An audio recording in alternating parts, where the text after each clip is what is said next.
there are various locations around the planet that are said to be hotspots or portal areas as the kind of like known today, and the places you mentioned are them. We have them over here in the UK. We've got one such place which is about what, a 45-minute ride away from where I am now, in the car, get the car out, bang some petrol in the bloody thing. But, it's called Bempton, which we've had various cryptids spotted there. We've had mutilations there. We've had strange lights under the sea. All this and more coming up on this episode of the TruthSeekah podcast. Really quick, before we get started, if you are blessed by this ministry, if you're blessed by this platform, anything that I bring to the table, I ask you to partner with me via Patreon. Go to patreon.com/TruthSeekah and you unlock rewards, my entire discography of music, webinars, meditations, weekly hangouts, and so much more. Patreon.com/TruthSeekah. Go check it out. Won't you come and take me away? I just wanna be with you. Won't you come and take me away? To a place to walk on troubled seas, faith to stand when I don't believe. I just wanna be with you. Won't you come and take me away? I just wanna be with you. Won't you come? You are now locked into the TruthSeekah podcast, streaming live at TruthSeekah.com, your source for spiritual and inspirational music, teachings, and media. This show is designed to help you grow in your walk with Christ and advance the kingdom of heaven. And now, your host, TruthSeekah. Ladies and gentlemen, welcome to the TruthSeekah podcast. I'm excited for this episode. Today, I have with me my friend, Chris Evers. Chris, welcome to the podcast, brother. How are you? I'm very well, thank you, sir. How are you? Doing good. Excited Excellent. to jump into your work, what you're bringing to the table. You're an author, published several books under your belt. We're going to be talking about the new one, which is very interesting.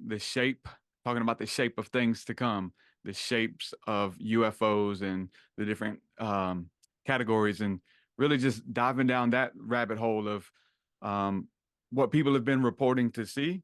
And I can't wait to open that up with you, because if you pay attention to anything in ufology, you're seeing a lot more what seems to be new shapes and designs of craft and intelligent craft and beings, and all of this stuff is really fun, and we're on the cusp of all of this. So again, welcome to the show. Ready to dive into your work, brother. You want to just give a quick introduction? Yeah, well, I will correct you slightly. I am a publisher.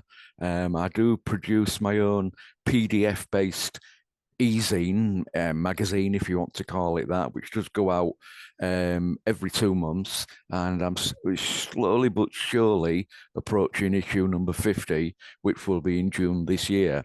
But I am a first-time author. The book is actually my very first attempt at writing something like that.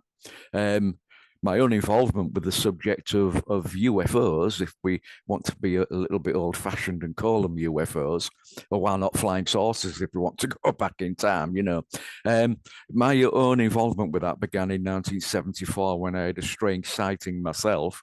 It was above the skies here in Kingston upon Hull in East Yorkshire, in Great Britain, of course. Group of lads were out playing one evening. It was a February evening, so it was pretty dark, about 4 o'clock in the evening, and we were allowed to go out after I'd have my evening meal, spend about an hour with friends, just messing about as kids of the age of 14 used to do. And we were actually playing a game of war when I looked up into the sky. I was hiding away from my friends. I was going to be the hero, I was going to jump up and shoot them all with my stick. And, I noticed this light in the sky, which blinked on, and then didn't think anything too untoward about it. And then it blinked on again, but a little bit nearer to me. Well, that raised my interest a little bit more. And then it blinked again, but this time back in the middle of the two original positions. So position 1, position 3, then back to position 2, and it leapfrogged across the sky, doing this towards where I was hiding. Anyway, as I said, it was a February evening. It was we've been pretty lucky with the weather. There's been no snow, no rain, or anything like that. And I was hiding on this hill, this mound of mud, which some builders had put, scraped all the ground, get all the rubbish, get the ground level, and piled it all into a big mud mound. And I was sitting on top of there when I saw this. And when it came above me in this beautiful, clear, bright, clear sky, you could see all the stars. There's no street lights around or anything like that, because it was a new housing estate which was partially built, and we was in a new home there. Anyway, I shouted to my friends, "Look guys, up in the sky, there's a UFO." Now, I only called it that quite simply because I'd been watching TV shows in the UK, things like Doctor Who, which I suppose is universally known. The brand new at the time for me, Star Trek, which was brand new in the UK from about 1970 onwards. But one show that particularly made me call it a UFO was the one done by Jerry Anderson about shadow, and it was titled UFO. And that was all about aliens allegedly visiting the planet Earth to gather body parts to take back to their own planet to look after their own inhabitants on the planet. I wonder where that idea came from. Anyway, that is why I called it a UFO. But when I shouted that, it was as if this bright point of light, which was a singular light, I couldn't see anything else but a singular light, it literally blinked out and it just did not reappear. As I said, we could see the total sky, and it should have followed the same pattern moving across the sky as it had previously done, moving from southwest to the northeast. But when I shouted a UFO, it heard me say that, and it just blinked out, and it never followed the same pattern across the sky. So it was that intrigued me and brought me into the subject.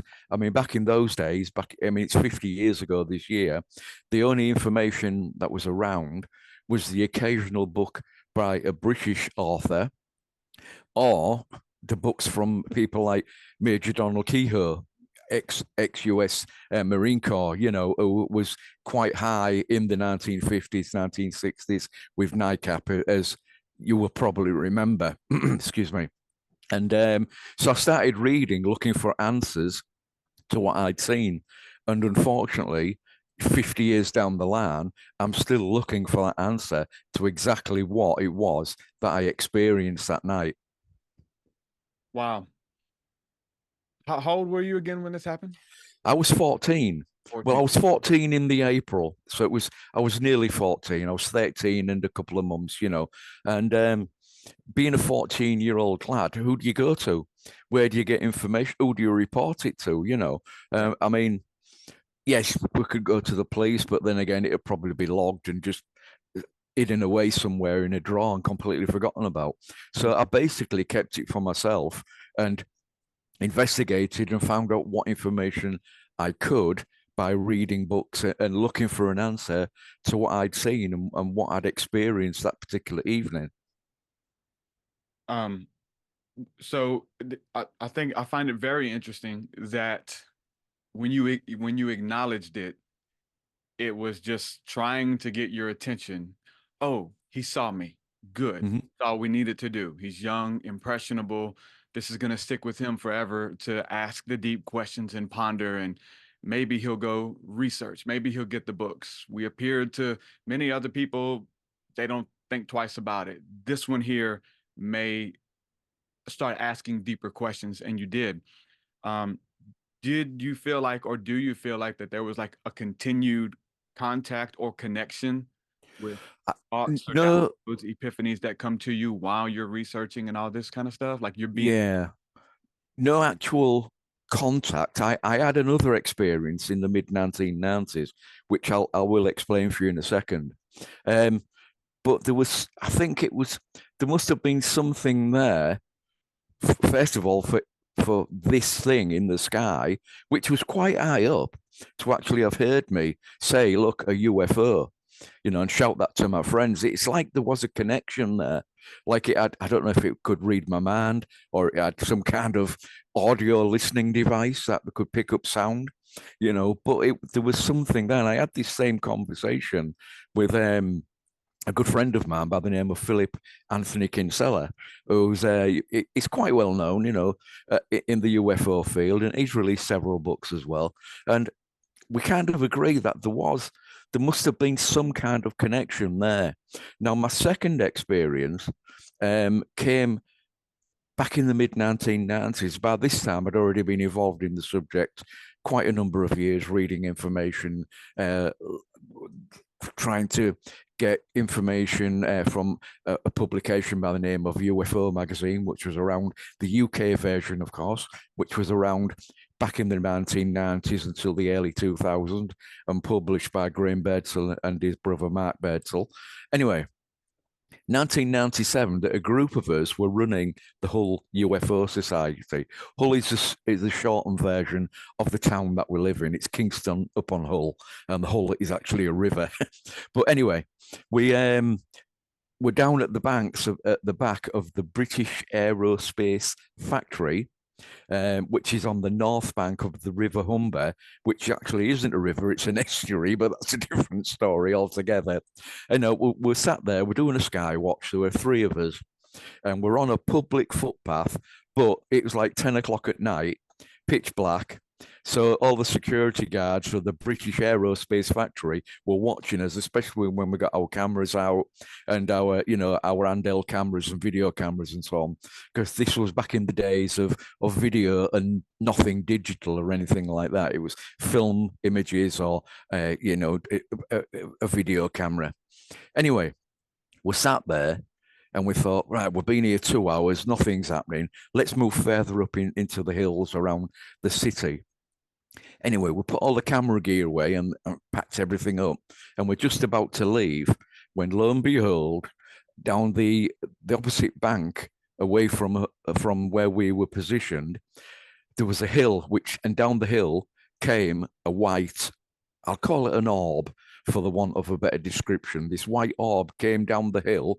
It floated down onto the river, got to about, I'd say about a third or a quarter of the way across. Then I stood watching it, and turned to my right, which, on the screen here is to the left. But I'm watching it float down the river above the water, and it went so far down, I'd say it got about maybe a mile, 2 miles away from the position where I was standing, and it blinked out, and it wasn't seen anymore. So I turned to my two friends, and I said to them, "Oh, it's gone." And they said to me, "No, it hasn't. It's gone to our left, and it's gone under the Humber Bridge, which at the time was the longest single-span suspension bridge in the world." So I turned and watched it go under the Humber Bridge, again about a mile, 2 miles away from our position. And again, I saw it blink out. So whatever it was had come down, split in two, and gone in two different directions. So that was the second sighting that I actually had back in the 1990s. And all this was, of course, while, we run the Hull UFO Society and passed information to people, try and get information out there, bring in sighting reports like any group dedicated to the subject would do. Wow. And so what do you feel today as far as, your connection? What do you feel like if you have to look back on it? Were you chosen? I know it can seem Messiah complexy, or I'm this chosen one, I'm the special one. But obviously, if you look into enough UFO reports as you have, there's a lot of people having a similar experience with these objects and with these lights. They try to get their attention, they blink at them, acknowledge them. Cool. There's a seed that's planted there early in life, late in life, whatever. I had a similar experience, so I'm a student and on these podcasts asking and so we bring our pieces together and it starts painting a picture. So what do you feel today? It's obviously painted a life for you. This is what you do, Yeah, I don't feel as though it was anything messianic, like a big revelation or anything like that. But I do feel I'll put it in its simplest terms. I was in the right place at the right time to actually witness something. And that is basically how I feel about that. And, it has, I mean, there have been times through that 50 years where I've taken a couple of years away. So it hasn't been something that has completely dominated my life in looking for an answer. I do feel that there must have been some kind of connection there, because I do feel not special. I don't feel like I've been literally picked. I feel I made the choice to actually investigate sighting reports, and that obviously led on to the Hull UFO Society. My first paper-based publications I would put together for members of the society, and these eventually actually went around the world.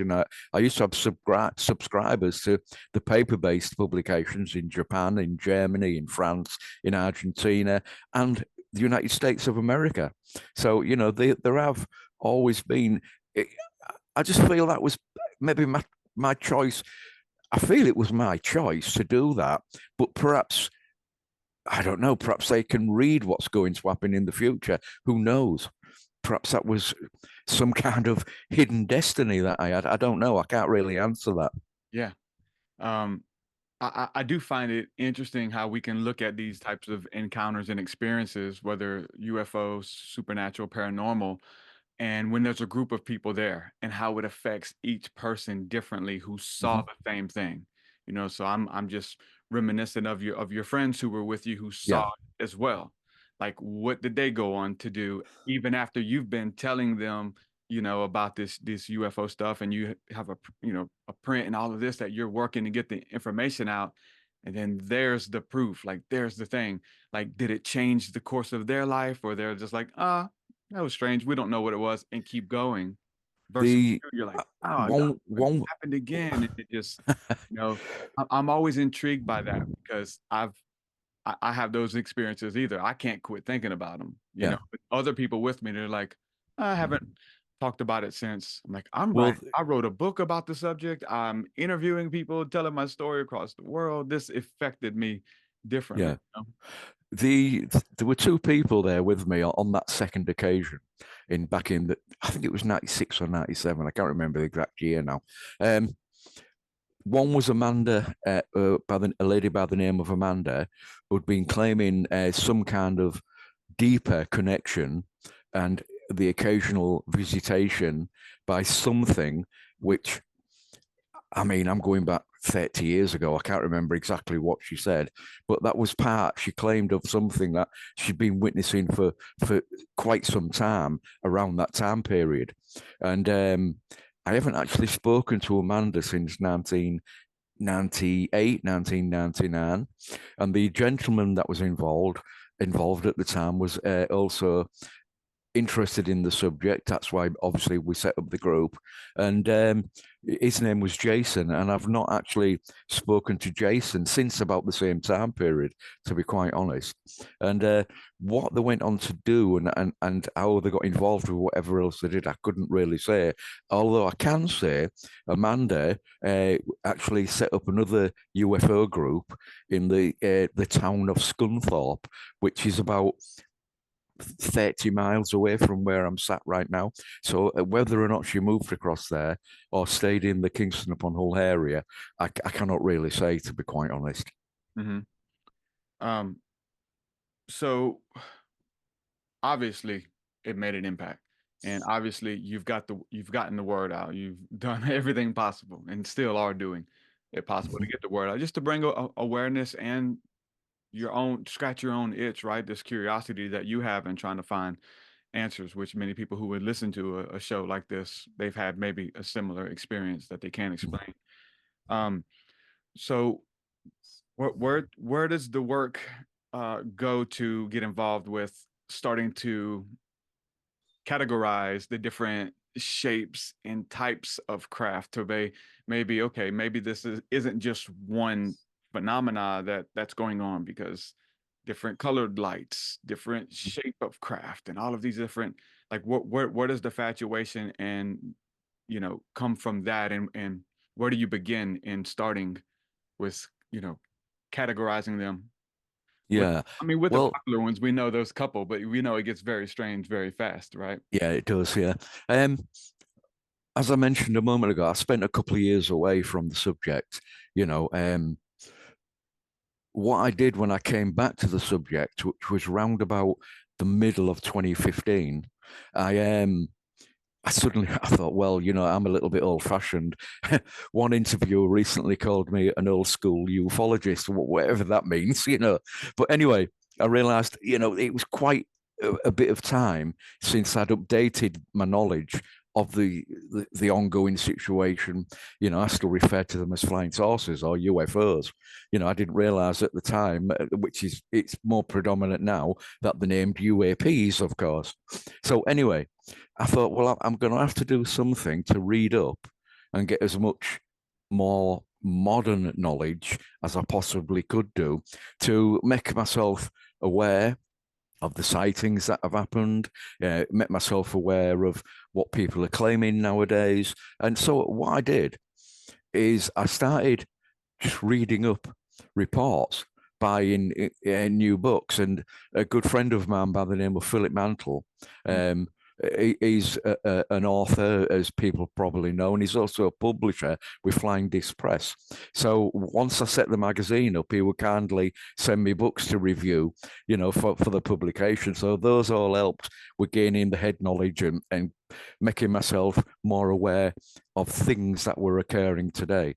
And I suddenly thought to myself, it's great having all these books, and it's great having all this information. It's great having all these different claims that people make.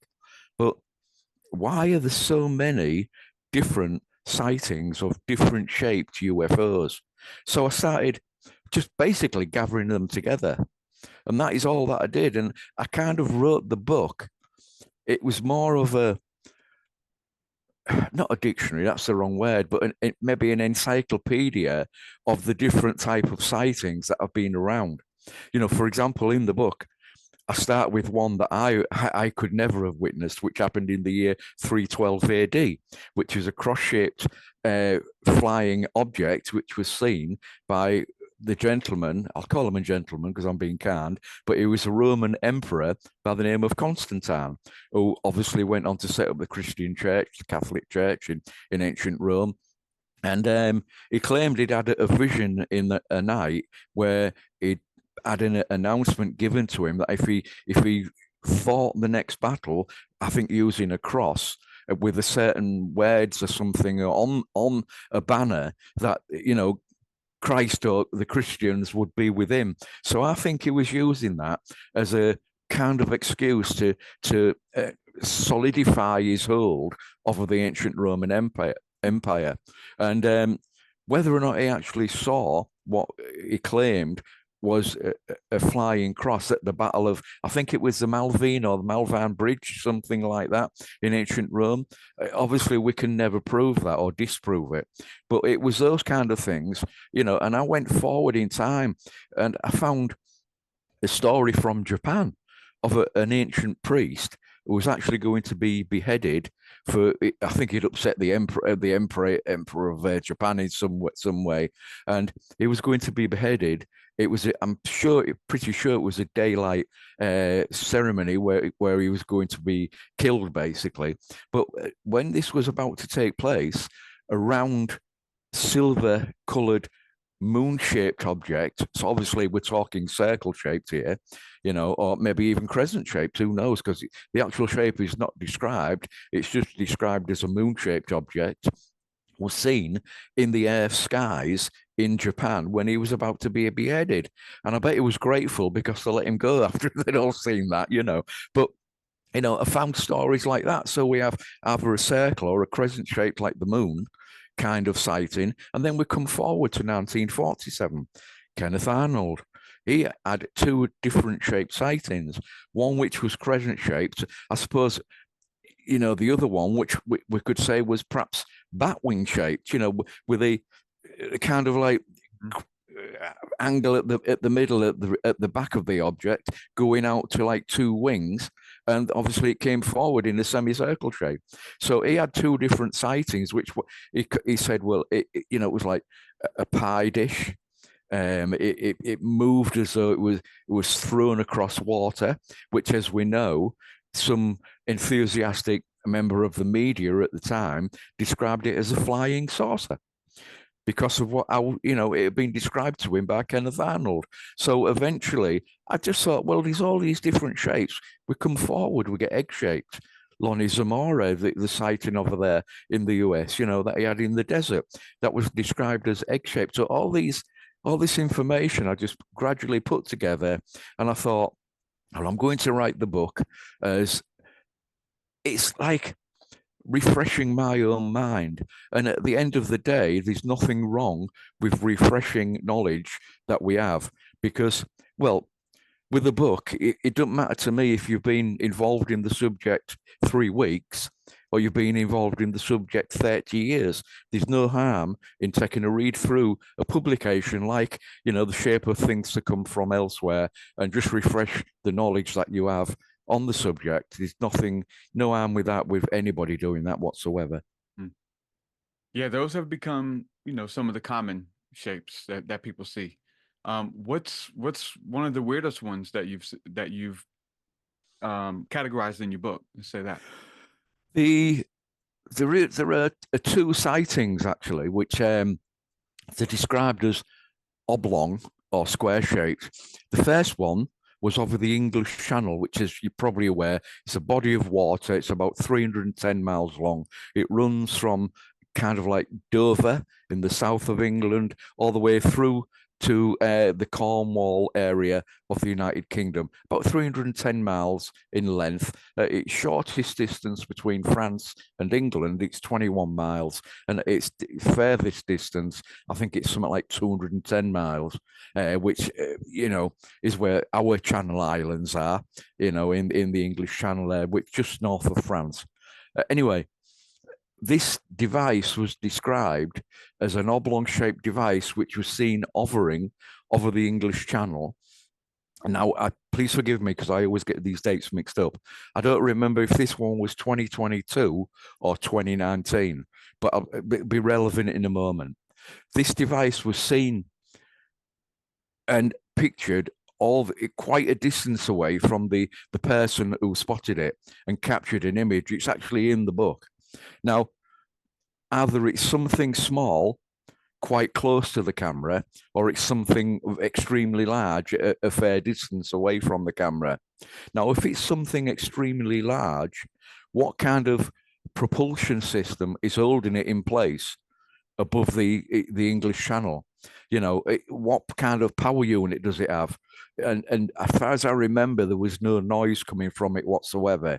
Now, this comes more relevant because, again, I can't remember if this one was 2022 or 2019, but we have a sighting from, I believe it's Conyers in Georgia, USA, of exactly the same device flying over the town or the city.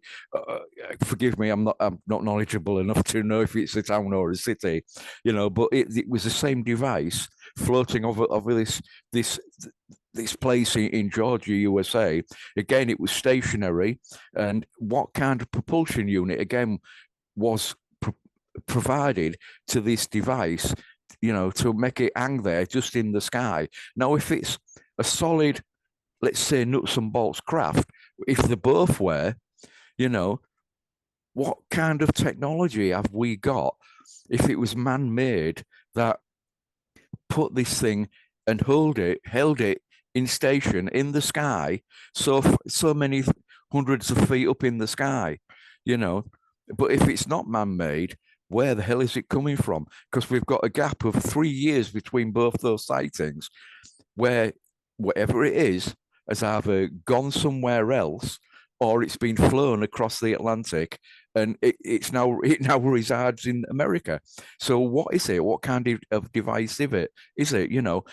Nothing like the TR-3B, nothing like any of the so-called new technologies that we are aware of. That's the secret technologies, which of course the SR-71 Blackbird, that was often described by people in the 1950s as it was being manufactured, and this was sometimes the American authorities, where this was built, They allowed people to say it was a UFO because they obviously didn't want any potential adversaries getting the information that America was developing this kind of craft. So we do know that the authorities in America, in Britain, and in other countries around the world have often used the idea that UFOs are simply that, they're extraterrestrial. But that's happened because the authorities around the world have allowed that to happen. Yeah. Now, what about the ones that are able to morph? Because some of them can like show up in a shape like that, like they're solid object, whether it's a triangle or a disc or anything, but then all of a sudden they look like they may vibrate really fast and light up, and then they change shape and they morph into something else and then shoot off fast, or morph and then other ones come out, like they split into 5 other ones that fly off in different directions, and then the main one that was there is no longer there. What about the ones that morph? Did you look into that at all? I didn't actually cover that kind of specific, I call it device or craft or whatever it is, actually in the book. What I tried to do was take a section on FTs, flying triangles, then another section on orbs, and then another section on cross shapes. And I tried to categorize them that way as I went along. But you are correct. Some of these devices, I suppose we could call them maybe motherships, where they push out some other type of different shaped craft from the inside. There are many cases going back many years where this has actually happened. Where a type of shape of craft, i.e., cigar shaped, have actually been seen, and they fired out smaller saucer type shapes. And this is all these kind of things. You are correct. These have gone on over the years, but actually in the book, I tried to focus on in each particular chapter that particular craft shape that was in that chapter. I didn't actually speak about morphing ones or anything like that. But yeah, I think I'm going to have to write an update to the book. The morphing ones. Yeah, The well, morphing maybe ones, yeah. something that, a technology or a feature that many of them can do, that change shape or even cloak, that kind of thing. Just Yeah.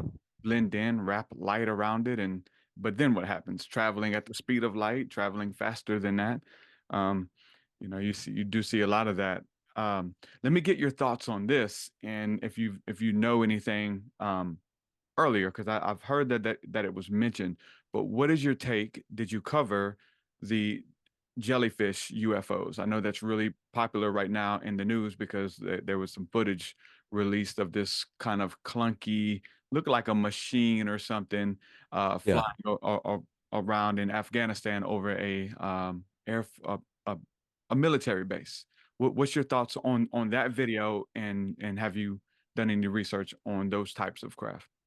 I haven't actually. This actually happened after I'd already released the book and finished it. I actually finished writing the book in March of last year, but it wasn't released until December of last year. Anyway, I think one of the important words you've just mentioned there was a military base. Now, we do know that drone technology is used in all aspects of warfare. And, we've had the recent unfortunate killing of 3 American soldiers in the Syria area of the Middle East at the moment, which was done by a drone. So, yeah, drones can be used. Now, the so-called jellyfish, my own personal belief on that, and I admit I could be completely and utterly incorrect, but my own personal belief on that is that it's a hoax. Now, there's a couple of reasons why I say that. The first one is, yes, it was picked up on camera, okay, but it's in infrared, allegedly. But how did they see it at first? It wasn't allegedly supposed to be seen on a normal type daylight type camera. How did they pick it up? How did they find it? They can't have just had their infrared on for no reason at all. It must have been, they must have known that it was there. I've also heard reports that it looks very similar to a religious balloon that was released in the area of Afghanistan, or is released in some areas of the Middle East, which is known as an forgive my again pronunciation. I'm a lad from Yorkshire, and we don't pronounce H's half the time. So anyway, I understand it was a balloon-shaped device for an Eid or an Eid festival, EID. So that to me is enough to throw doubt onto the fact that it could have been an extraterrestrial or a UFO, should we call it bluntly? Yes, it is a UFO because by the very definition of the term, it's unexplained, it's unidentified. But whether or not it's a visitor from Zeta Reticuli is a completely different question altogether. Mm-hmm. No, I agree with you for personal reasons, and those personal reasons that I believe that jellyfish craft, or maybe this is a segue, jellyfish type beings, extraterrestrial, interdimensional beings that look like jellyfish exist and have been spotted and have been recorded and are recorded in history in some of these ancient writings and these news sources as well that you're talking about from the 1500s, 1400s, and in the Renaissance times. There's that. So I would say if a hoax like this could be, this new one would be to look at the clunky nuts and bolts versus a phenomena that's happening right now of these types of craft or beings being spotted in our skies. What are your thoughts on that? There's a couple of things just to mention regarding the jellyfish. First of all, there was something similar seen about a year ago. I think that was in Iraq, if I remember correctly, which was allegedly, again, a UFO or something similar over Iraq, which was filmed again about a year ago. And the second thing to remember is modern technology is absolutely fantastic. You have to be very, very careful today. We can so easily be tricked with modern technology, modern software, and we can add things to footage that was never there. I mean, I'm looking forward to the next Jurassic Park when that comes out and see how real the creatures will look on that. I mean, even going back to when the original Jurassic Park came out, the technology that they used to create the idea of these dinosaurs walking across the ground was fantastic. And look how far we've come on with that technology now. And that's why I think we have to be very, very careful as investigators or researchers. And I'm mainly now a publisher of a the Outer Limits magazine, which is I no longer actively go after modern UFO reports. There's enough people around who can do that, who are probably quite a lot better at it than I ever was anyway. And so, we have to be very, very careful of what we say is and isn't a UFO, because we can be fooled in so many ways. Yeah. Well, like you said, it's just it was your opinion that thing is a hoax. And I would say it's mine too, but for what reason, right? There's a reason. I believe there's a reason why UFOs are all in the news right now. It's a narrative type thing, and I do think it's a diversion on where to look and how to look. Yeah. So there's your UFO or octopus, UFO theories or whatever. Now, I will just go back. Slightly. You remember me mentioning the UK version of UFO magazine in a few minutes ago?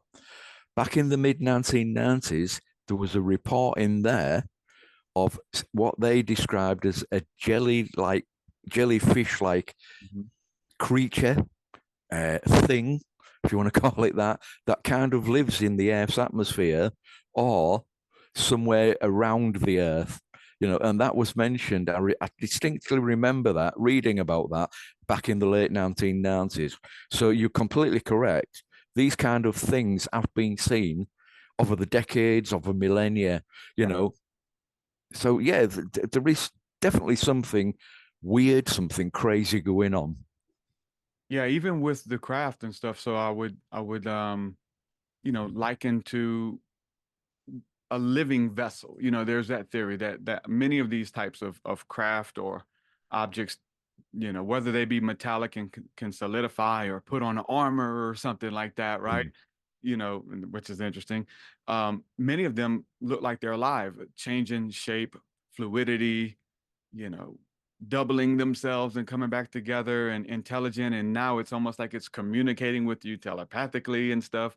So there's a lot more to the conversation as far as just getting caught on the nuts and bolts Mm. UFOs, that this is something.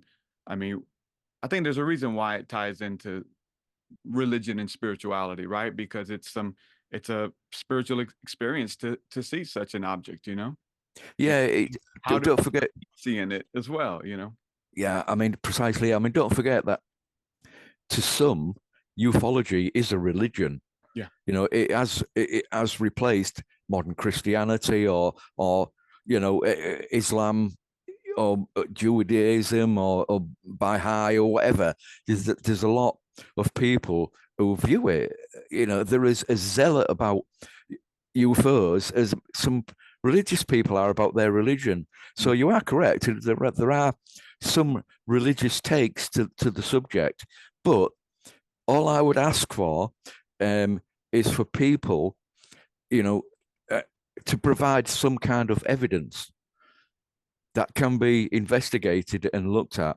It's okay. It's great me saying to you, hey, Mr. TruthSeekah, I was here and I was sat there and this thing came along and came down beside me.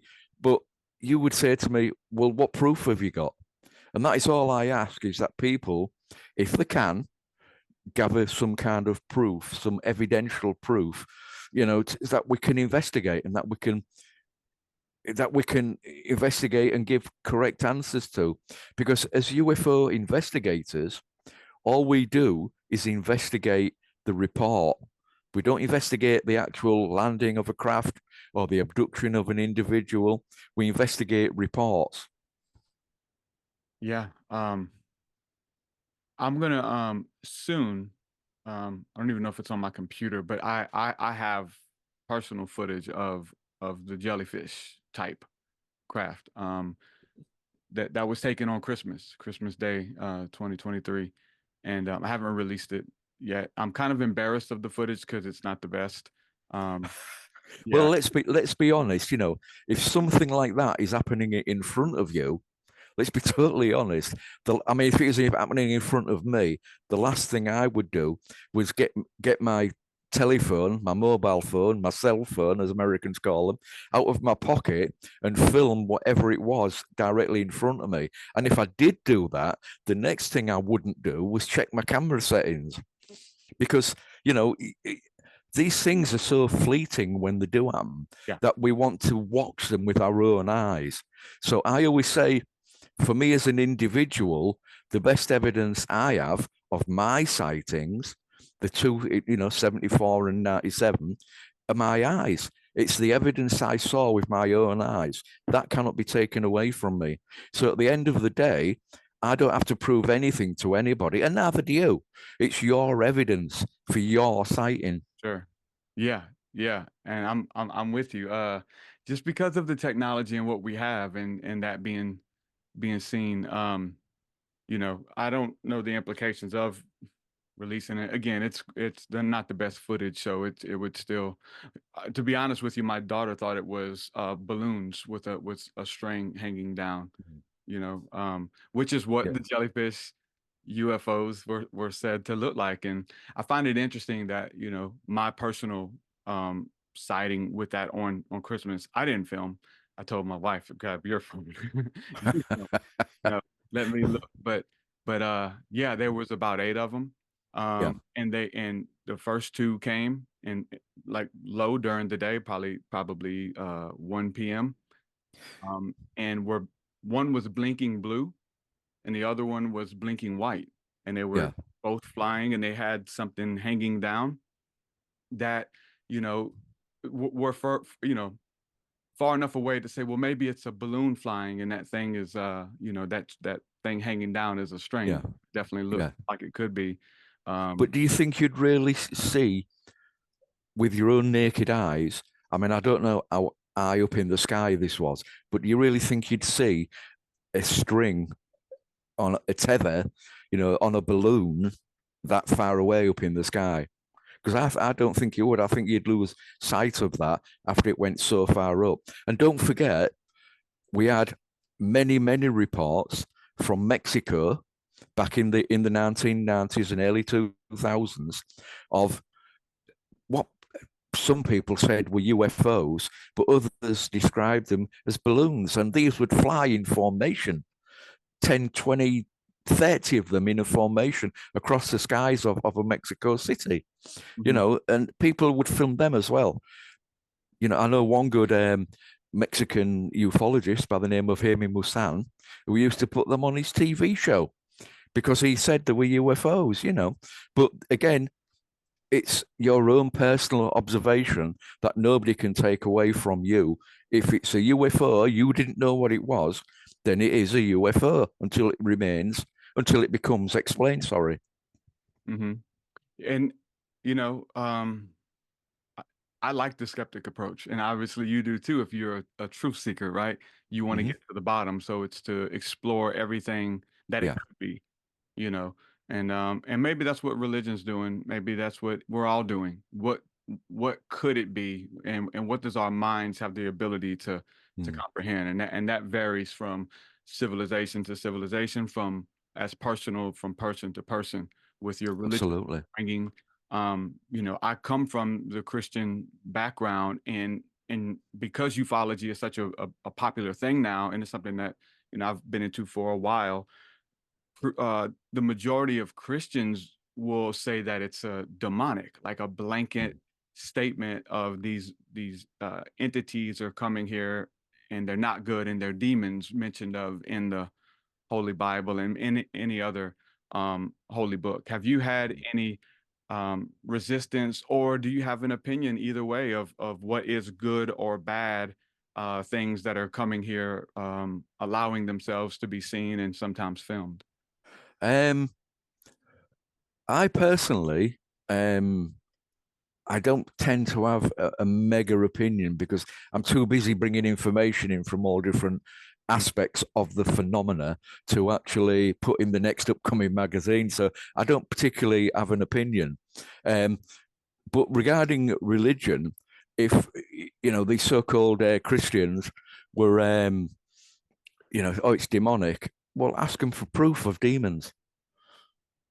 I'd just say, just turn the question back round to them. There are a lot of, as we know, there's the story of Ezekiel and the wheel that is described in the Bible. Some people say it's a UFO. Some people say some kind of, I don't know, heavenly chariot, if you want to put it that way. But again, the Bible is a book that has been influenced by many, many different cultures, going back to ancient Babylon, to the ancient Egyptian cultures, to the Jews themselves. They've actually influenced it. There is a lot in the Bible that is today mistakenly quoted as being fact. I'll give you one example. The term soul, S-O-U-L, is actually, it's a modernization of an ancient Hebrew word which is described as nephesh. It's N-E-P-H-E-S-H. And nephesh in ancient Hebrew actually meant a living creature, a living being, not necessarily man or woman. It could also include an animal. So, a soul is a creature that lives and breathes, and it isn't something that is a wispy thing that leaves your body when you die and goes off to be with God in heaven or with Satan in hell. And again, the term Satan or devil, it means slanderer and opposer, which is quite appropriate when you look at him from that point of view, because he is a slanderer allegedly of God and of his son, allegedly, of Jesus, and it does oppose. So you've got to look at the ancient languages and see what the words actually mean before we take them, the modern version, and say, well, yeah, my soul is leaving my body, I'm going to go up to heaven when I die. because again, there is no proof of that. And also, we've got to look at the right words to get the right meaning for that word. Right? It is fun. It is fun finding out what these words mean. I will say that. It's one of my big just to be honest, like it's what I do. I was even when you saw me looking down at my phone, I was looking up the etymology of your name. Hmm. Christopher Evers, Bearer of Christ. bearer of Christ forever and ever for all of Mhm. eternity.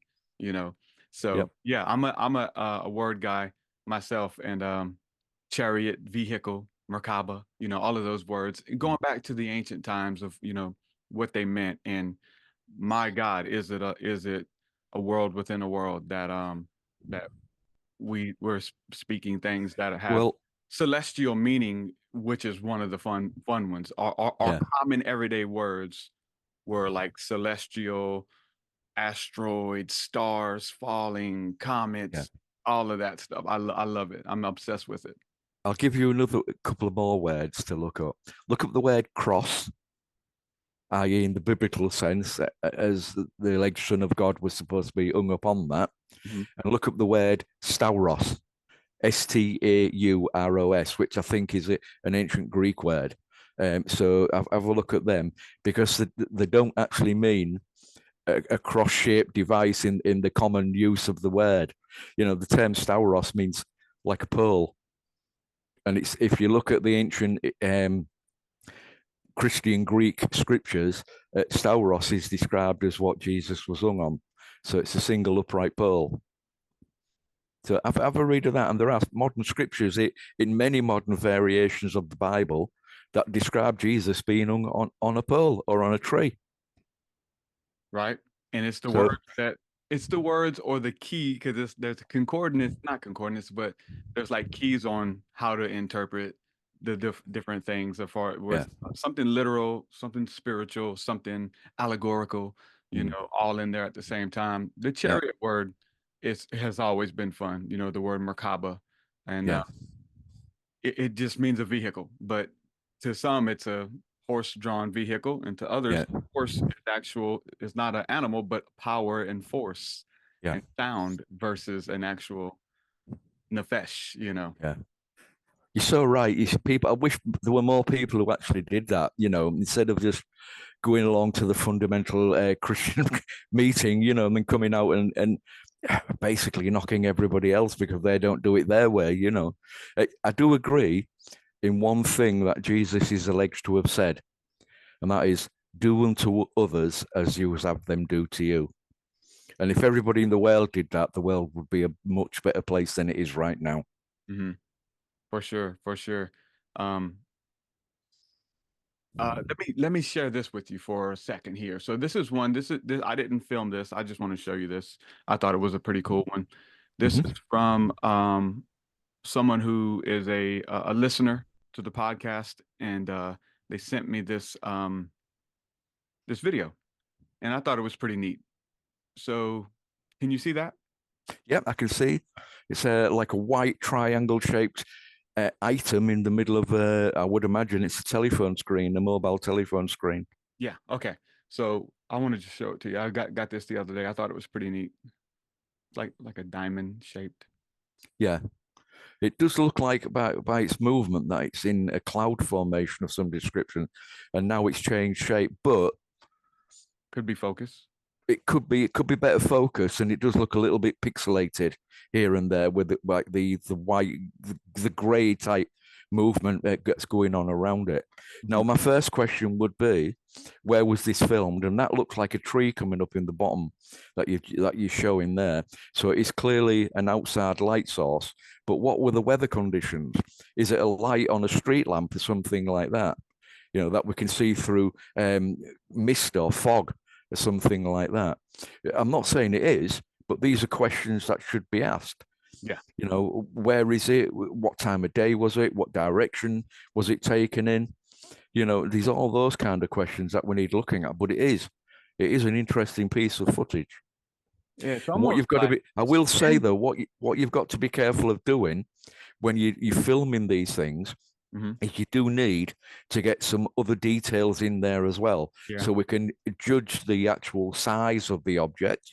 We can work out, whether or not it is actually moving in the sky in relation to what is on the ground. And also, you've got to be very, very careful about zooming right in, because it will pixelate and it will alter the shape, because the sensors are designed like that in your camera. And I'd like to know what type of camera it is as well. What make of camera it is, and what the settings are, and all the rest of it. But it is an interesting piece of footage, absolutely. Yeah, this was a little girl who does this for hobby, a homeschool child who Yeah. was interested, and they see him quite frequently, and then they started filming and kind of thing. And so her mother sent this to me. But yeah, it's interesting, and it almost looks like it turns there for a second to see the Yeah. top of it, like What it looks like to me is like it's moving along, whatever it is. I'm not gonna yeah, jump in and say it's the 100%. UFO right now. Yeah, it's simply a UFO because it is undescribed, it is unexplainable. But it looks like it's come down and kind of like flips and moves away from the camera, which is why we've got the triangle shape. And then it kind of like it's like it's belly up with the darker part being like the bottom of the cone or the top of the cone. Do you understand what I mean? Oh yeah. But it is interesting, very interesting. Well done on capturing it. Yeah, so somebody sent me. Yeah, I didn't film it, but yeah, the little girl filmed it. It was interesting. Yeah, figured I'd share that with you. I couldn't, find. I don't have mine on the computer, but yeah, it's I think repeatability is interesting. Of like you said, like when, where, how, and why, and Yeah. and there were people who were into ufology for a long time, who had figured out interesting ways to capture these anomalies on film. And one of them, interestingly enough, being infrared film to pick up these objects that I don't know if I would call them UFOs. Maybe they look more like living creatures. And that person being, is it Peter James Constable? I think that was his first name, Peter. James Constable. I'm sorry, Trevor James Constable. And he was in the military, but he had started seeing things out on boats and ships and things that they couldn't explain, and started looking into them and got obsessed with it on how to film them and how to draw them. And they were catching a lot of interesting things on camera. And this was back in the 70s and stuff. So I've got a lot of his work and looking into it, and ended up buying my own infrared lens. But I will tell you, it's to no avail yet with the infrared lens trying to film. Yeah, I can honestly say I've not heard of the gentleman, but now you've mentioned him, I will look him up on the internet. And so the name Constable is one that I will remember, because obviously the famous painter that we had over here in the United Kingdom, and he has one particular, which is a well-known image called the Haywain, which is it's a gentleman riding. He's sat on top of a I'll call it a pony and trap for want of a better description, but he's going across a river near where he lived in the Anglia area of Great Britain. It's painted about 18 something or other, or 17 something or other. So I won't forget the name Constable. I'll look him up. Oh yeah, and see what he's been doing. Yeah, so he's no longer with us, but the work that he did bring to the table, and his books, a lot of pictures are in there.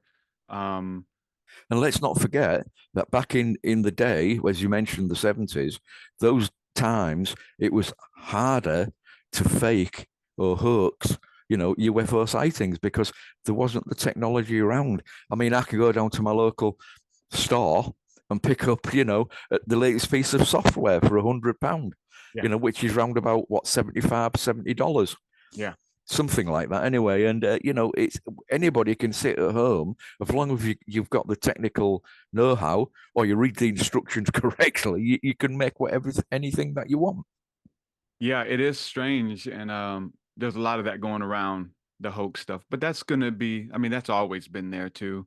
We read about you know, I don't know your take, but Billy Meyer in his case of all of these images, and then Palladian beings that are showing up on camera, beautiful blonde-headed Palladian beings. And again, I don't know your take, but a lot of that came back to be, hey, these women were like um, in like a musical group and stuff in the area, and they were known, they were women, and filming saucers away from the camera blurred. There's a lot of that kind of stuff that you know, there's always I cultures, and there always will be. yeah, I actually believe that Mr. Meyer did have some kind of experience. But there are a lot of people though who have these experiences who want to repeat the experiences and the the feeling that it gives them, the buzz of you know, I mean, take George Adamski for example. You know, back in the 1940s, 1950s. Well, George Adamski claimed that he had his first sighting of a UFO from Mount Palomar. I believe it was in 1946, a good 8 or 9 months before Kenneth Arnold and, of course, the Roswell incident. You know, it was like he wanted to be first, but of course, he didn't name all that or mention all that until well after the actual Roswell incident and Kenneth Arnold's experience. You know, so there are a lot of people who do want to jump on the bandwagon, and as Andy Warhol said, you know, they want the 15 minutes of fame or the 10 minutes of fame. You know, I tend to be a little bit suspicious. Yes, you know, fool me once, fool me twice, fool you. That is kind of like how I do view things. But I do think there are some people who are in the right place at the right time who have experiences. For example, Calvin Parker and Charlie Hickson, they were in the wrong place at the wrong time and had an experience, you know, Yeah. which it took Calvin many, many years to come to terms with. And that was, you know, that happened in 73. And he released his book in, I believe it was 2017, a couple of years before he passed on last year, as we all know, you know. And then there are other people who've had very similar experiences. But then you get other people who come along and say, well, yeah, I was a super soldier and I lived on Mars for 10 years, but they brought me back and it was only 10 minutes later. Yeah. You Yeah, know, we've got to be so careful. really. Yeah, it muddies the water. It always has. It always Yeah, will, I think. yeah. Um, and there's people who say the same thing about Calvin Parker. You Exactly, those exactly. guys are out there drink a little bit too much booze or something. The the one good thing about Calvin Parker's experience is that it was almost a forgotten abduction claim, but there are now that many witnesses to the experience. I mean, we have one person, one individual who's actually a church pastor. I think it could have been a Greek priest of some description who was in Pascagoula at the time, who was driving over the very same bridge where Calvin was and Charlie were. And we have Mr. and Mrs. Maria and Jerry Blair, who were on the opposite side of the bank, who witnessed exactly the same thing and had their own, quite possibly their own abduction experience at the same time. We have the testimony of a crane driver from the docks in Pascagoula who witnessed, you know, what Charlie and Calvin experienced. So thankfully, I know it's taken years, and again, some might be jumping on the bandwagon. I'm not going to deny that, but when we look at all the evidence put together, you know, it does lead me to say that the Calvin Parker story, the Charlie Hickson story, does hold a lot of credibility. It is now one of the best investigated and documented cases of its type globally. Yeah, I have the book, and Good man. I had the pleasure of interviewing him in person because Pascagoula's 25 minutes away from here. Oh wow. And Well, we and was going to have. Go ahead. Go on.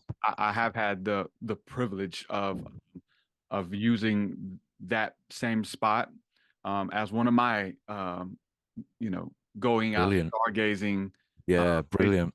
at the wee hours of the morning, and actually meditating and having my own experiences there too. Yeah, so you know, that's why I wanted to talk to him. It's one thing just, but Yeah. as a student, like, hey, like let's talk a little bit more and, you know, try Well, to make sense of this stuff. And I think that in the truth-seeking movement or whatever, that's what we're Yeah. all trying to do. We're all ever students, right? You Yeah, just, absolutely. if Yeah. anything, you end up with more questions than you had Yeah. answers, right? One thing you're probably not aware of is Calvin was due to come here to Kingston upon Hull to be at my, let me think, let me get this right. I can't remember the date. It was either the 2018 or the 2019 Outer Limits magazine conference here in the city of Kingston upon Hull. Actually, no, I tell us a slight lie. We was going to move it to a town by the name of Pontefract, which is about 50 miles in a westerly direction from where I'm at. But unfortunately, we became aware then that Calvin had the cancer that was eventually to take him, and we had to cancel his attendance a week before the event took place. So he never got to make it across here. But he was, I interviewed him myself many times. Yeah. Regarding the experience, and yeah, absolutely. What a guy! Cool and very convincing. Just because you can tell he was just sharing his experience. Yeah. No, it wasn't anything that came after that was other people wanting to know more, and him willing to share it. What was quite amazing about Calvin is that he actually ran from the ufology phenomena. He tried to hide away from it, and that was why. I think he said one day to his wife, "I'm just going to shop," and he came back so many weeks later. But he also had many more close experiences than the Pascagoula event. I would advise anybody, I know you've got the book, that's brilliant, but I've got the 2 or 3 books on the Pascagoula event. It's kindly again sent to me by Philip Mantle for reviews and so on to go in my magazine. But what a guy, what a complete and utter Southern gentleman he was, and he ran from the top. He didn't want anything to do with it, and that was quite funnily enough until, well, his wife, Waynetta, she turned around to him and said, don't you think it's time that you got your story out? And the coincidence was Philip Mantle had just been gotten the rights to republish Charlie Hickson's book from the 1980s, 83, I think it was. And he thought, well, what I'm going to do to this, I'm going to add a little bit from Calvin Parker to the book. And he eventually ended up finding where he was. And, 2 and 2 came together, made 4, and that's why the books came out. Yeah.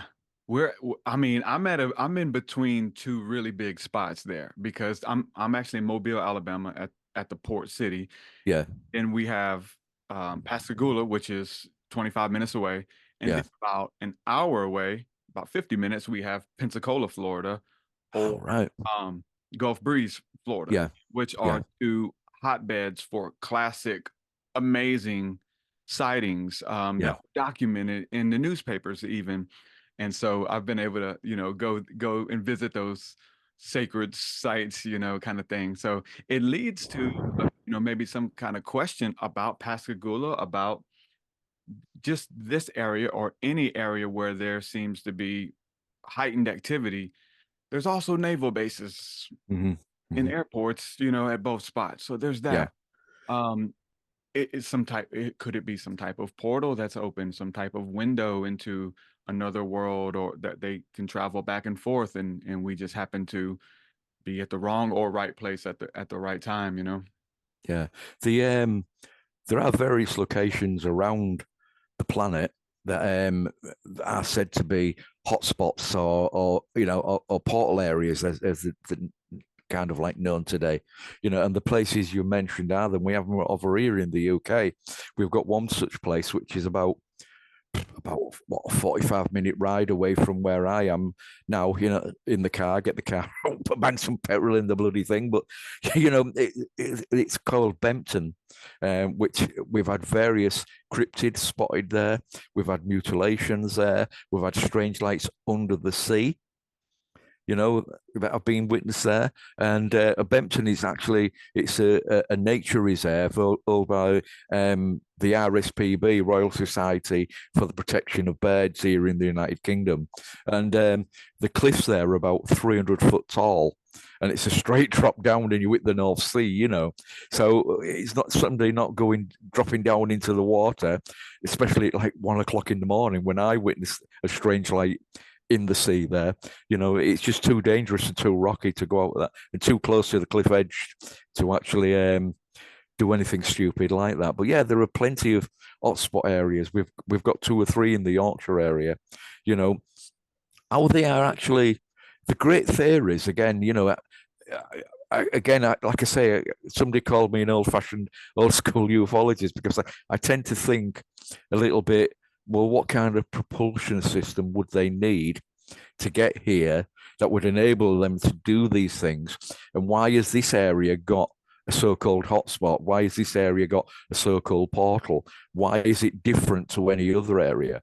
And it's these kind of questions that I like to see, or at least attempt to answer. You know, if we can get rid of the nitty gritty, the nitty bitty stuff, we're left with real information.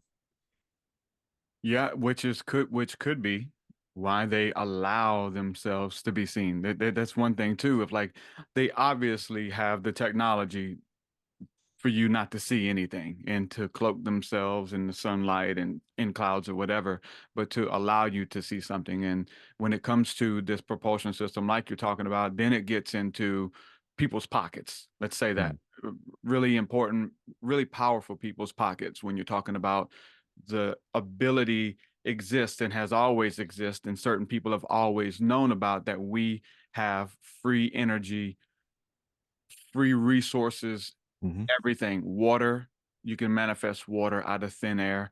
You can manifest energy through magnetism and all of these things. So this kind of it can quickly become a threat to somebody's pockets who wants to keep taxpayers and people enslaved to indebted to a system to drive our cars, fly our planes, kind of thing. I can totally see that. But those are the bigger questions that maybe they're trying to show us diagrams and crop circles, or the way they're spinning and doing spiral patterns in the sky and clouds. And it's the things that make you wonder, you know, more than just cool, there's a saucer. It's stationary in the sky, you know. You mentioned water. Now, it's long been known that, I'll call them UFOs again for the sake of an argument. It's long been known that UFOs have been attracted to water around the planet. We both mentioned Pascagoula.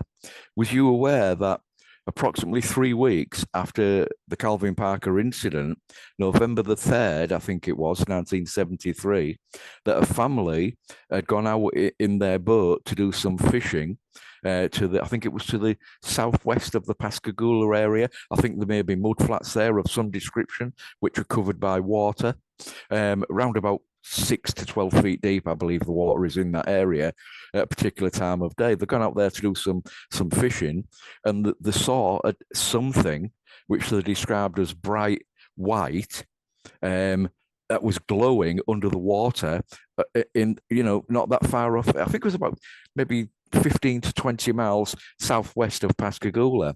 And this all happened about the same time as the Calvin Parker incident. They actually hit it with an oar from the boat. Wow. And it dimmed down and kind of like disappeared.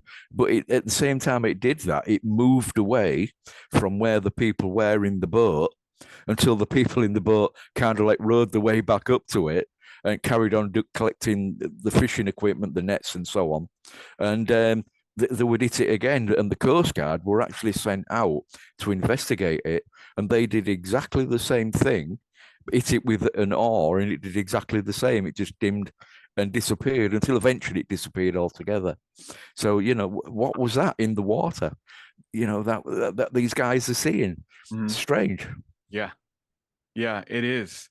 What are your thoughts on the CE5 initiative and people going out, like, trying to make contact, trying to film and those things? It kind of sounds like when you had your second experience, you said you had a camera with you, right? Did you get anything on No, camera? And what did as you I said, we'd put the cameras, everything. We'd put everything away, like they're literally waiting minutes. for you to put in? Yeah, it was like, all right, guys, he's put away the camera now. Let's go. Yep, yeah. you know, and but the strange thing was, after we'd done all that, two police officers turned up. We saw them walking down the path, and we knew where we were. British aerospace. That time of night, we're there with cameras, but the cameras were never pointing at the British aerospace factory. This is the place where they used to make RAF components for for jets, that fighter jets and so on. So we understood how it all happened. Literally, as they come up, we told them what we're doing, and we put the cameras away, and we're moving anyway. And but we was on a public footpath, so they couldn't have actually done anything about it. One of the coppers said to me, "Did you see anything then?" We said, "Oh yeah," and we described it to him. He said, "Did you get it on the camera?" And we said, "Unfortunately not." He went, "Ah, well," he said, "better luck next time, lads."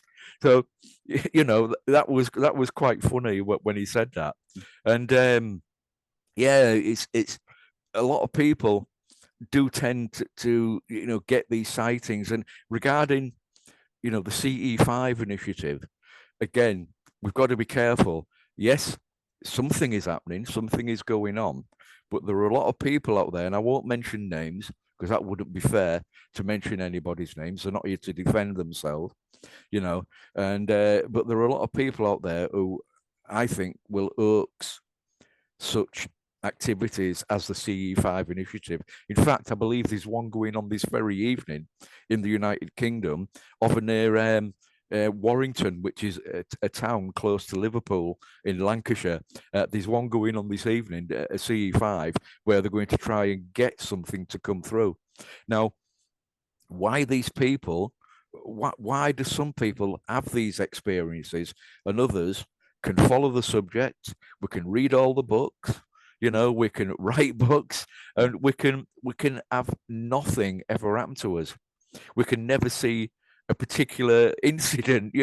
Why is it some people seem to be more lucky than others? Is it blood type? Is it something? Is it brain waves? What is it? Why do some people get them experiences Birthday? and others Yeah, don't? like what constellation you were born under? Is that the Yeah, star exactly, you're from? Yeah, these are exactly.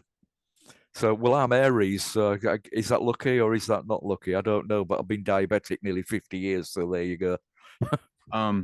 So and I asked that because I mean,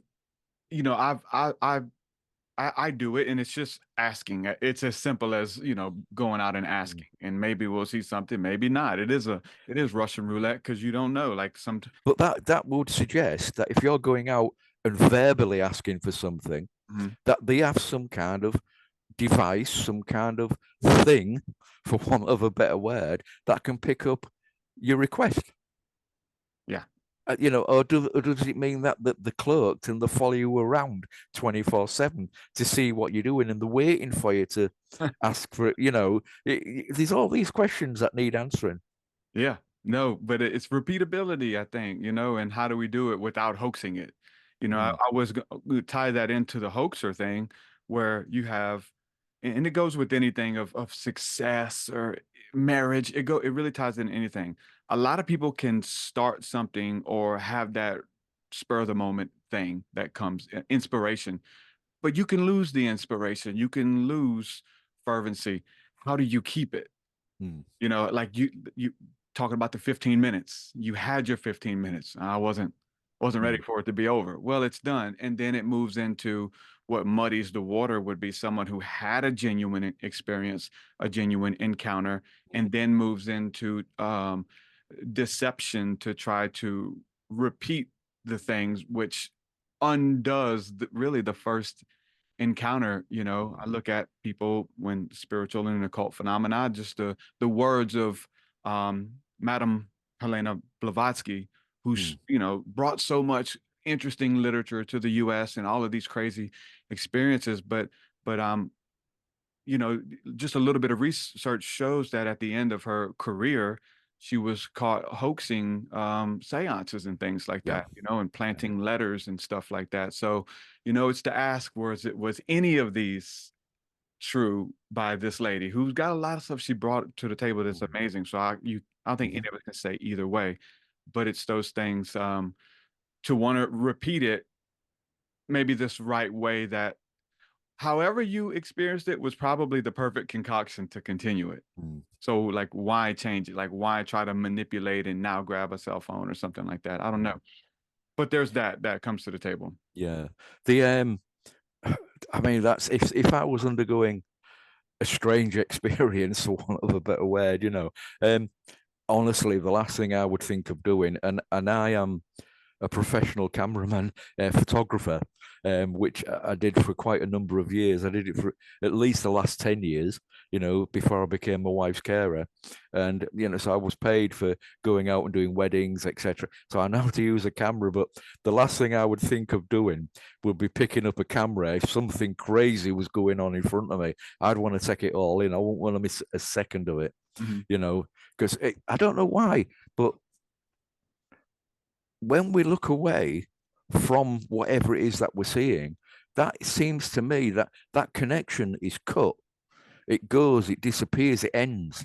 We don't get it back. So when things that are strange, that are ufological, ghostly, if we take our eyes off them, they go.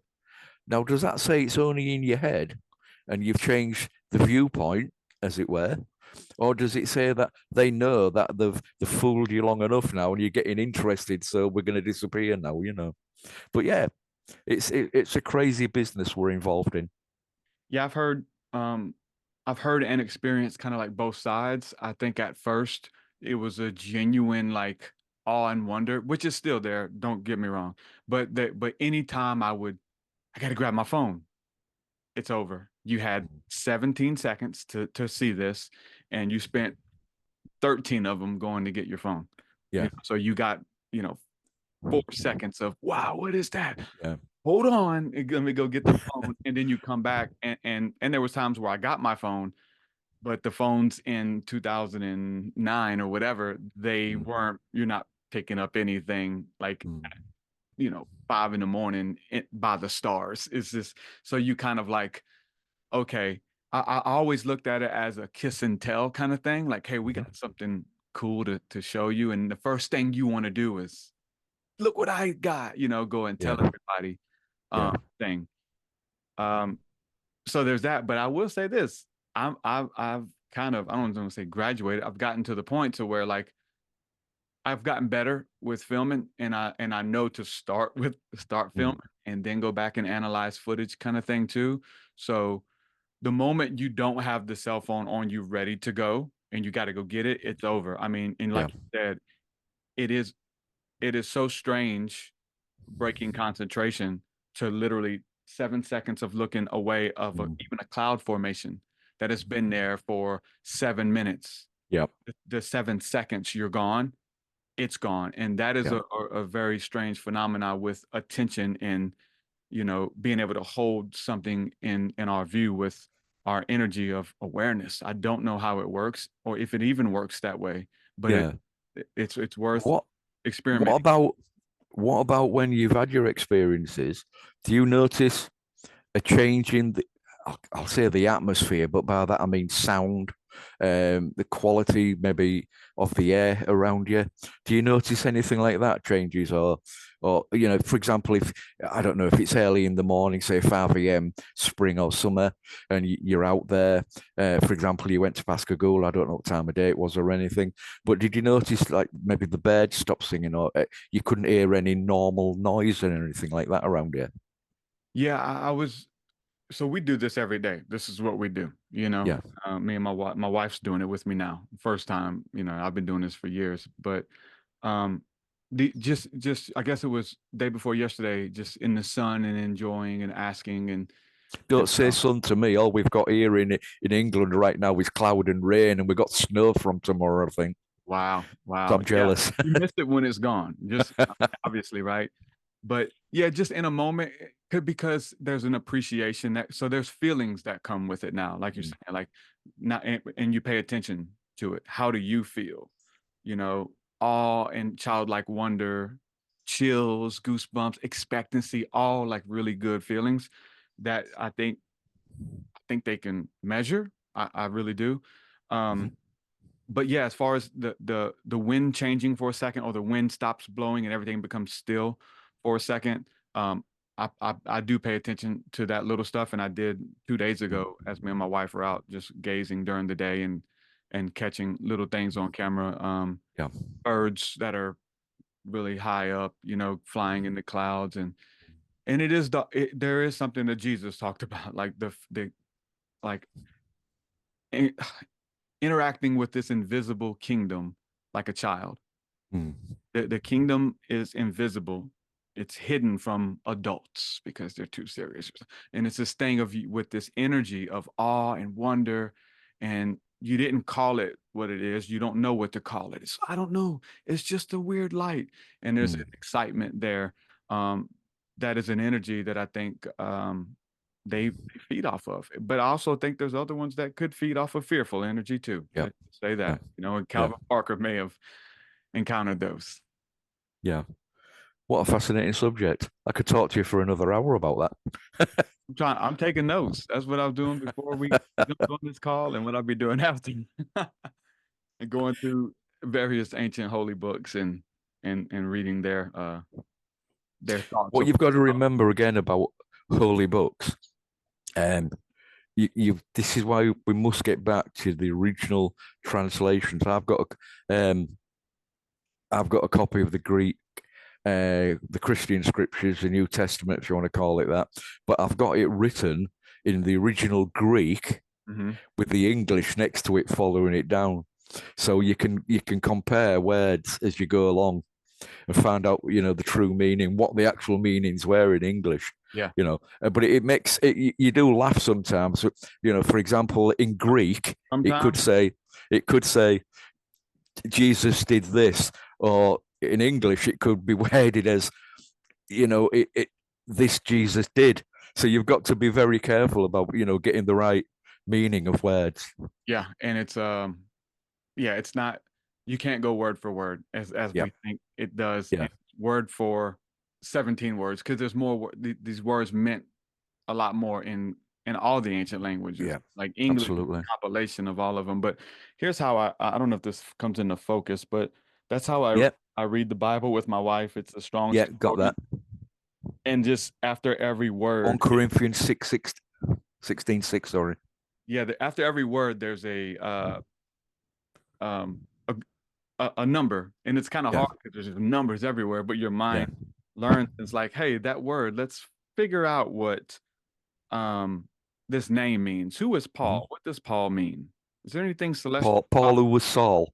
Yeah, who is this? Who are these who are these random disciples that are mentioned one time? Let's look up what their name means, kind of stuff. And it's there's a lot more to have to do with, I'll say a lot more. I'll say all of it. Don't forget of it is about the world above interacting with the worlds below. Don't forget about the time Jesus was said to have existed. The Jews were waiting for a Messiah, but also there were 2 or 3 people around that time who claimed to be the Messiah. I think that I can't remember the names now, but I think in the about the time that John wrote Revelation, there was a gentleman in the Middle East, in ancient Israel, who claimed he was the Messiah. And I think there was one, I can't remember, it was, let's say 0 AD, just for the sake of an argument again. I think there was one about 20 years before Jesus was said to have been born, 0 AD, who will also claim to be the Messiah. So it was that kind of time period when they were waiting for a Messiah, a savior, who would take them away from being under Roman rule. So, fascinating. I'm more interested today in why people believe they need a religion than actually in religion itself, Yeah, like you said, like we talked about, I'm interested in the fact that I had supernatural encounters with my cousin, and he hasn't talked about it since. And I'm telling everybody and writing books and I can't stop talking. You know, that Yeah. thing of like, well, yeah, that was interesting. It was like, let me get your take on it. Like, how can you not talk about this? That's how I feel. But, you know, and maybe that's how the ships feel or whatever they are. You know, they show themselves to people who are like, well, Yeah. you didn't deserve to see this, you know, kind of thing. And other people are like, can't stop talking about it. I see him everywhere now. And consciousness, if you will. I've got two supernatural stories to tell you. In 2004, we lost my mum. She actually passed away December the 11th, 2004. And we buried her on the 20th of December. Obviously, in the Western Christian, you know, it's Christmas Day, Christmas Eve, 24th, Christmas Day, 25th, etc. And in England, we have Boxing Day on the 26th. My mum passed away. My mum was very religious. And I'll tell you now, my mum was a Jehovah's Witness. So Christmas didn't mean anything to her. But this story isn't about that. Anyway, being into the subjects that I'm into, myself and my wife, we went to a town called Beverley, which is just a few miles up north of where I am. And it was an event for a single day. It was seances and basically, look, people who were interested in that spiritual side of life and so on. And we sat there, and I thought, well, I'm not gonna let him cold read off me. You know, I'm just gonna keep my mouth shut. I'm just gonna listen to what they say, etc., etc. Anyway, they went through everybody else, and me and my wife and my stepson's girlfriend were all sat at the front. And he turned to me and he said, "Your mum didn't believe." And I just went, "Mm-hmm." I thought, I'm not going to say anything. I'm not going to say a word. I went, "Mm-hmm." You know, and he said, "Well, she does now."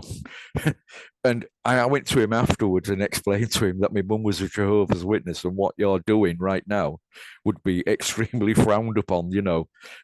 But the fact that she allegedly came through was quite interesting. But going back to my mum and losing her at that time period, when we cleared the property, myself and my wife were getting ready to go out for New Year's Eve. So it was only a few days after we'd buried her. And from the property, I brought an old shaving mirror, which she used to keep in the bathroom. My mum didn't shave, by the way. I'll get that in straight away. So I brought that, put it in my bathroom. I'm using it, and as I turn round, I've all the shaving cream around my chin and everything. I turn round and look straight into the mirror, and my mum was looking back at me. Wow.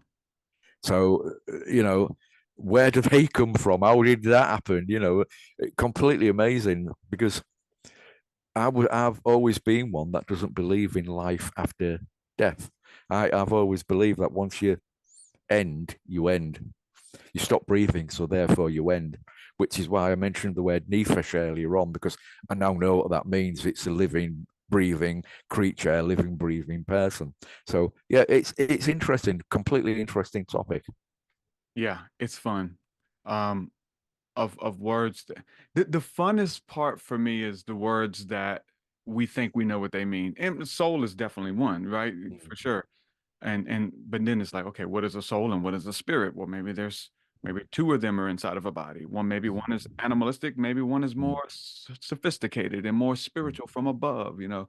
And these are the things that philosophy and religion are based upon, you know, the exploration of those things. But a lot of I'll tell you this, this was an interesting one. Consider our English word, consider. And that's one I just found maybe 3 days ago, but it was an awesome word because con means to think about, to contemplate, to think about. Sider or sitter is where we get sidereal, which means stars.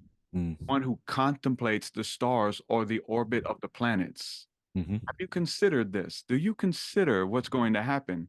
And so that the very etymology of that word is a celestial term that means one who thinks about the movement of the planets and stars. It's like, wow. And there's so many more that observe comes from that, you know, the observation. perceive, Yeah. perception. Everything comes from. I looked one up the other day, which was the word Earth, Earth, the planet that we live on. Well, Earth actually goes back to Anglo-Saxon. It's an old word which refers to the ground that we walk on. That is why the planet is called the Earth, because we are in fact a water world. There's 71% of the Earth's surface covered in water. So why'd call it Earth when it's a water world? And I was looking that up, so it refers back to the ground that we walk on, the ground that we use to, grow crops, to build our homes on, that we walk on, and that we use almost every single day of our lives, and yeah, again, old words can really open up a lot of information to people. Terra is what the ancient world called it, right? Terra. Yeah, terra firma. Right. They made idols and statues and out of them, and they made a lot of things out of them. And supposedly humans are made out of it too, right? Well, we're supposed to come from Adam and Eve, who was made out of the ground of the earth, aren't we? So there you go. Yep. So yeah, it's fun with etymology, and then going back to read those words and to see what the ancient world knew. And I say ancient world, I mean, it's fun to even go back to the 1800s, and which isn't that ancient, but we're changing rapidly, our awareness, our perception, what we did, what we had time to do, as far as like the amount of volumes of written works that were put out. Like these guys were writing all the time, Yeah. And now we're vlogging of something. If an event happens, something, everything's deleted, but there's nothing that was even before that. They're like, hey, let's write this in stone. So if a catastrophe happens, that we're digging up these writings that go back to. Wouldn't it be wonderful? Wouldn't it be wonderful if Facebook, we had to put everything, I get sick and tired of seeing what people have had for breakfast on Facebook, or what exercises they've been doing that day, So it'd be more interesting if we had to put everything down in stone, as you mentioned, because we get a lot less rubbish on Facebook than we get right now. Yeah. If we could use an electronic kind of Stone Age Facebook, Hey, it's we're learning to use it, and again, you'll have the ones who abuse it and the ones who waste it away, which is the kind of story of the Bible, right? You've given all this cool technology and you just film yourself working out, or I will say that I'm personally not a religious person. As I mentioned, I believe once you've gone, etc. But my own opinion, and I'm not saying I'm right, I'm not saying I'm wrong. I'll probably find out the truth when I wake up in front of the gates in St. Peter's there waiting for me. But in my opinion, it's only my opinion, people can differ. Religion was created because mankind couldn't explain away why it went dark after a certain time of night, while the moon came up, while the sun came back up the next morning. Why do crops grow? Why does it seem to be seasonal? And so on and so forth. And that is how I think religions, I don't care if I go back 30,000 years, 1,000 years, 6 weeks, that to me was why religions became and got the importance that they have, because mankind could not explain certain things. So they had to create godlike creatures or a godlike individual who knew everything, saw everything before it happened. And, that was there to guide us in some kind of way. But it does show one thing, that no matter where you are around the world, whether you're a Christian, you're a Muslim, you're a Jew, or any other of the many different religions globally, that we're all searching for something to get us through this sphere that we live on, this ball of rock, this water world.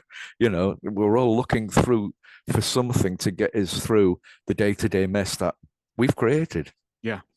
Yeah, it is definitely most likely, that way, but maybe other people and other things have tied into religions that have been formed because someone picks up a shard of glass or a nice shiny piece of obsidian stone, and there in their reflection, they saw something behind them, Mm. a spirit of a loved one who is not dead, that is still with them even now in thought and in memory, and in is just as much alive as they are and not hurting and in a beautiful place. And even that speaks to you something differently of how you interpret that. Like, Mm. but yeah, with the afterlife, but also, you know, repetition, cycles, and it does go back to the earth. It goes back to water. It goes Mm. back to law. You know, the things that have been will be. And if we're talking about eternal life, there's a process of water. Water goes through a process. The water that comes out of the earth might not have started there. Maybe it came from the heavens and absorbed through the underworld for so many millennia or days, and then evaporates into the heaven as the sun passes by in the new morning and gets to rise in all of its glory up into join the celestial team in the clouds with the Lord of the morning sun, who Mm. is the Lord who's on that cross, you know, on the cross of the equinox, who, you know, and that's the thing, is to test it, is to test it and see, were they, was it made to control people, was or are there very deeper meanings behind Ezekiel's wheel? You know, is Mm. it a celestial chariot, or is it the procession of the equinox? Mm. Are the thousands of eyes and millions of eyes, are those watcher stars in the sky that are watching, that sometimes they're able to break their orbit and come down and blink at you, you know, for a few moments, but if they get caught, they might get shot down by the military. It's these questions. Or if they look like a Chinese balloon, they'll get shot down anyway. Well, they learn to cloak themselves. We're shooting all balloons. Anything that looks like a balloon is getting. We know that's what they like to pretend to be. Um, and I'll say this, because I don't know if you alluded to this at the beginning, just about older books and somebody else's writing or whatever, but the work of Zecharia Sitchin and what he brought to the table for ufology and the Book of Enki and another take on ancient antiquity and the Bible stories and stuff really is. But there was something interesting when he talked about this contact at the beginning, when he interpreted these tablets or whatever, that the prophet was being communicated with telepathically, and that was said several times throughout the book, that the people won't be able to see the gods, but I'm communicating with you. I'm giving you dreams and visions every night. I'm going to continue this conversation in your head. Mm. You're too stupid or primitive to know. I'm going to supernaturally download into you what is in these books. And if you knew what was in these books, the people would discount you and say that you've just learned it at the local university. But as someone like Calvin Parker, right, it's like, let me take this guy and give him and rock his world. People are begging for this, and they're going to colleges and to study religion. What if Calvin Parker studied a side of religion, or not study, but experienced it? And so I'm likened to that, of this kind of telepathic. I would call it telepathic, that you acknowledge, oh, there's a ship, it's gone. And I say that because I've had those as well. And who else has had it? Who can I talk to that's had something similar, that's not going to laugh? And so you start your own press. So you start your own podcast, and you find like-minded people who have had a similar experience. And now we have a UFO religion, or whatever we do have. But people asking the bigger questions. And I thought that was interesting, how the prophets weren't able to see the gods, but sometimes they were able to see their apparition, their likeness, or as they pass by and see their shadow, and maybe you can see my likeness in the clouds, kind of thing. I thought that was interesting in Sitchin's work, that mirrored ancient text, if you will, and your experience, I would say. Yeah, we live in a fascinating world, a world that has, for millennia and millennia, provided more than its fair share of, I was going to say simple curiosities, but they're not simple, but they are curiosities, and perhaps one day we will all get the answers that we're looking for. But let's hope it comes before we finally stop breathing. That's all I'll say on that subject. I certainly would love to know what I saw, February 1973, and hopefully one day I will get that answer.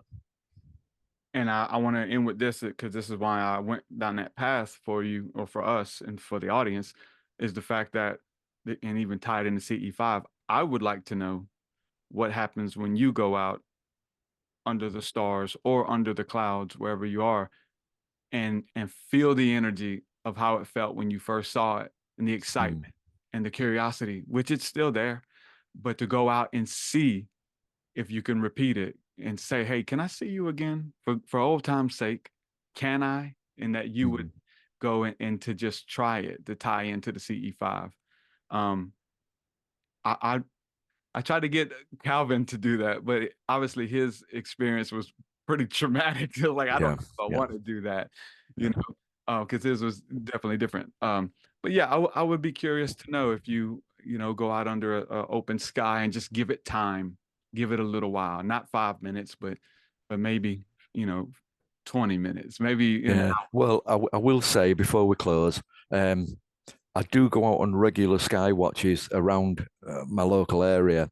With my son, we do them on a regular basis, and that feeling of wonderment when you look up at the sky and you can see all the stars, is still there, and I'm still searching. It's not that I want to have a religious type feeling, wonderment feeling, but it's that curiosity that still drags me out there, that I'm looking for that answer, that one day I'm sure the world we'll all get the answer that we want eventually.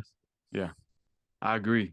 And that's more than anything, whether somebody has to see it one time or 70 times, it still produces a feeling that makes the world a better place. And conversations like this that help people who are asking the same questions, who aren't getting any answers by any means. Not that they got any answers now. They're going to leave this podcast with more questions, but that's the name of the game.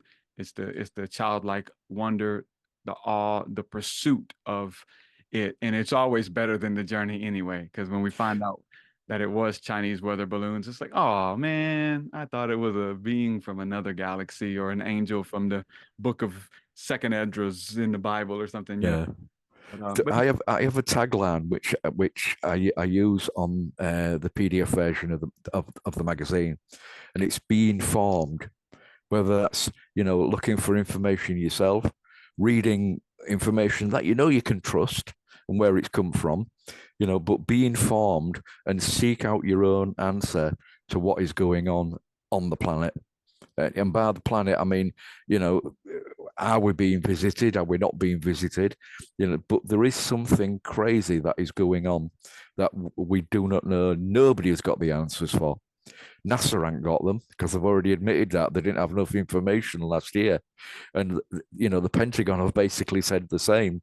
We need more information. So hopefully they'll get that information, and then we'll all get the answers that we need.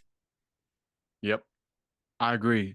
Chris, thanks so much for hanging out, man. It's a pleasure talking with you, and your work, what you bring to the table, and keeping that fervency of the childlike awe and wonder, and ever being a student, in this field of life in general. Man, it was good to have you. Let people know where they can go to check out the book, and what's the best place to purchase it at.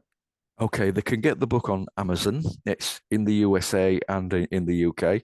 It's just search for my name, Chris Evers, Evers, Chris Evers on Amazon. Put book next to it. It's the only one there, so you'll find that there. It's called The Shape of Things to Come From Elsewhere, or they can go to the good old internet and www.olm mag.co.uk. I nearly said come there. We'll try them both. Why not? And you'll find all the information there about me and the conference and the book, and how to subscribe to the magazine and everything on there. My pleasure. Thank you for having me on board. All right, thank you, sir. We'll do it again. Thanks. Chris Evers, ladies and gentlemen, man, somebody who is intrigued about the universe, about eternity, even at a young age, you would see it even in his name. Again, I just picked up my phone, and you probably saw me, those of you who are watching on video, but I was looking at my phone. I was looking up what his name meant, and Chris Evers, the one who bears Christ for all of eternity, forever, bearer of Christ. So you would tie in the fact that he's wondering about eternity, even at a young age, right? We're asking bigger questions, and you would think that it's the ones who ask the questions who get the answers, but it seems to be it's the ones who ask the questions only are left with more questions at the end of the day. It seems like those who ask the question once, they've got it all figured out. Those who have read one book, they got it all figured out. I remember reading a quote recently that said that a ignorant person reads one book and think that they have everything figured out. But there's geniuses, scientists, philosophers read 1,000 books and find out that they don't know anything. And it seems like that's the case. The universe is big. There's so many different ways to engage and experience what's going on.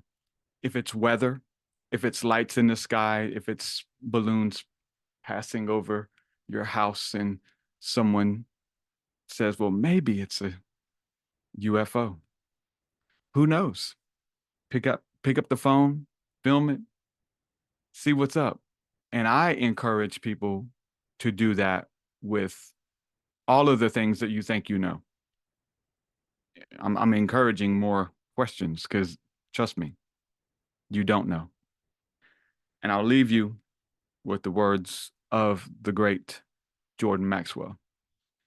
He always said this: never trust a person coming to you who claims to have all the truth and have it all figured out. Never trust that person. He's lying. But you can always trust the person who's seeking the truth. Take that to heart. Be well, my friends. We'll do it again on the TruthSeekah podcast.